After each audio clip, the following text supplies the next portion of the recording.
Intervención también agradeciendo la comparecencia del señor ministro y reclamando para mi grupo parlamentario, para Izquierda Unida, Iniciativa per Catalunya, del derecho a discrepar. No vaya a ser que el estado de alarma incorpore también la dificultad para discrepar sin ser convertido por poco menos que en un réprobo, ¿no? En los últimos tiempos da la impresión de eso. Por tanto, derecho a discrepar en primer lugar de la intervención del señor ministro, que ha tenido mucha extensión. Yo creo que los últimos tiempos son tiempos de alarma y tiempos de abuso, ¿no? En este caso, abuso en la extensión, pero se ha perdido en la extensión, porque no nos ha dicho lo fundamental en estos momentos, que es, en términos de otro, que no voy a nombrar porque lo ha nombrado el compañero Ridao, de Lenin, ¿qué hacer? ¿Qué piensa hacer el Gobierno? Es decir, ¿cuál es el futuro de nuestro sector aéreo? ¿Un sector aéreo con soporte vital asistido, es decir, con soporte militar? ¿Un sector aéreo intervenido por una declaración de alarma? ¿O un sector aéreo privatizado, que es lo que propone el Gobierno?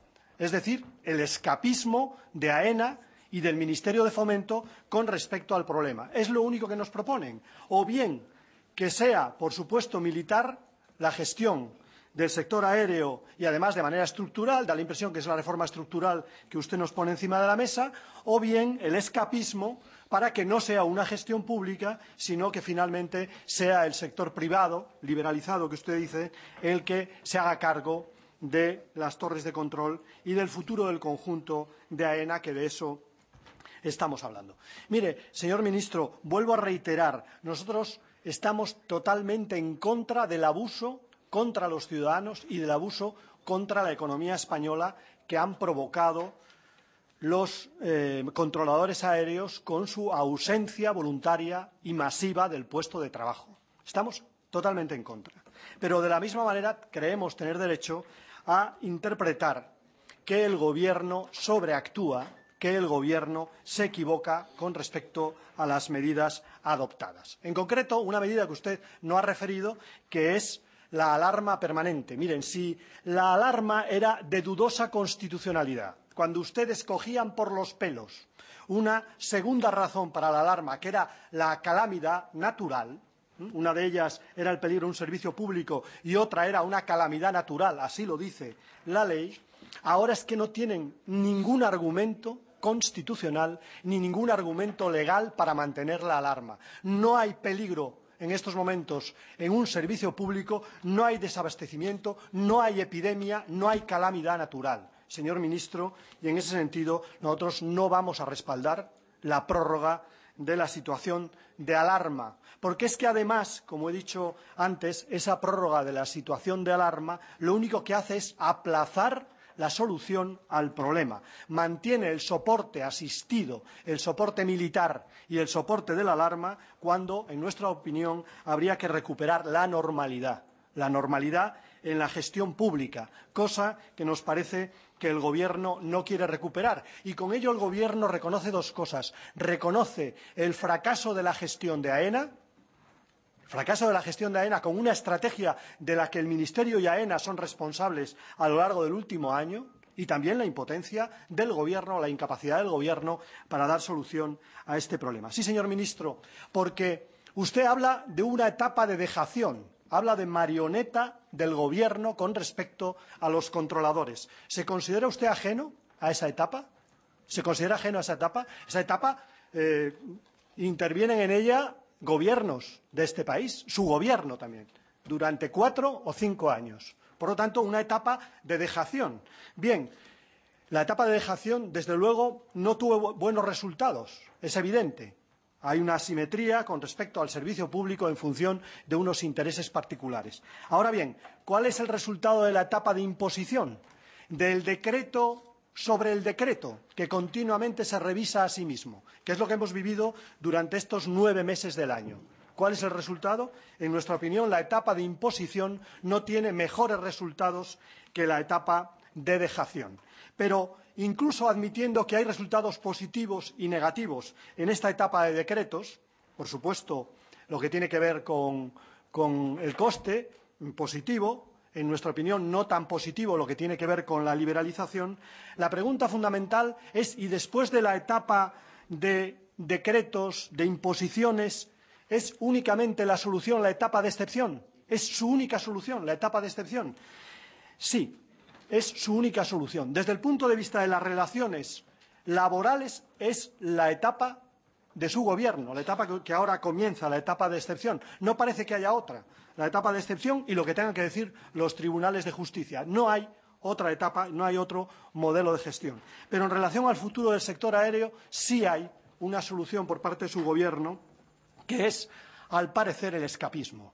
Es decir, la salida con un portazo por parte del Gobierno, dejando en manos del sector privado el conjunto de AENA y también el control aéreo. Esa es la salida que nos propone el Gobierno, el reconocimiento del fracaso de la gestión pública y la admisión de la única solución en manos de la gestión privada. Esa es la solución que, en nuestra opinión, nos propone el Gobierno y que nosotros no podemos compartir. Y termino, señor ministro, dos digresiones que quiero comentar. Primero, la actitud de los controladores es inaceptable, es un abuso, fue una barbaridad, con consecuencias sociales y económicas, pero no es un ataque a la soberanía de nuestro país. Seamos un poco equilibrados. No es un ataque a la soberanía, porque estaríamos hablando de otra cosa. Sin lugar a dudas, ustedes lo dicen porque en base al ataque a la soberanía, bueno, pues racionalizan las medidas de excepción. Pero no hay ataque a nuestra soberanía, no hay subversión contra el poder democrático de este país. Yo, por ejemplo, estoy en contra de la reforma laboral y no soy un subversivo. Estoy en contra de la reforma laboral, aunque lo haya aprobado este Congreso de los Diputados, y aspiro a que una nueva ley la modifique. Esa es la posición de mi grupo parlamentario, por tanto, menos grandilocuencia con respecto a la calificación de lo que es un abuso, una barbaridad, pero en ningún caso, como he dicho antes, un calificativo como ataque a la soberanía de nuestro país. Y, por último, señor ministro, en relación a las medidas puntuales, a mí me hubiera gustado que usted explicara un poco más esa diferencia entre jornada laboral y actividad aeronáutica, porque, mire, en mi sector sanitario, si usted me dice, en mi sector, en mi trabajo, que mis horas de disponibilidad no se contabilizan, usted está afrentando mi derecho y el Estatuto de los Trabajadores y la Ley de Seguridad Social. Si usted me dice en el sector sanitario que mi incapacidad laboral no es hora trabajada, usted está vulnerando la Ley de Seguridad Social. Y yo creo que debe usted explicarlo, porque si me dice a sí mismo que yo como representante sindical, mis horas de representación sindical no son horas trabajadas, usted está en contra de la Ley Orgánica de Libertad Sindical. Esa es la verdad. Esa es la verdad. No se contabilizan como horas extras, no, como hora trabajada estoy hablando, como hora trabajada. Por lo tanto, a mí me gustaría que esto lo clarificara usted, que no lo ha clarificado. Esa diferencia entre jornada y, por otra parte, actividad aeronáutica y lo que es el respeto al derecho laboral, que en este caso, incluso para una corporación privilegiada, ese respeto al derecho laboral tiene sentido por lo que les pase a ellos y también por lo que nos pueda pasar a los demás, a los que estamos en otros servicios públicos que tememos ser declarados en estado de alarma, después de lo que ha hecho el Gobierno, que tememos ser militarizados, hay legitimidad para temerlo, y que tememos que nos computen horas en estos momentos que son consideradas por la ley como horas trabajadas, como horas no trabajadas. Señor ministro, debería usted aclarar esta materia, pero, por último, decirle no estamos de acuerdo con la prórroga del estado de alarma. Esta tarde se reúne el Consejo de Ministros porque no tiene base legal, pero además porque deja en la UBI a nuestro sector aéreo, trasladando una imagen y una situación que, en nuestra opinión, no se corresponde con la realidad y, en nuestra opinión, hay soluciones normales y democráticas a los problemas sin soluciones de excepción. Nada más y muchas gracias.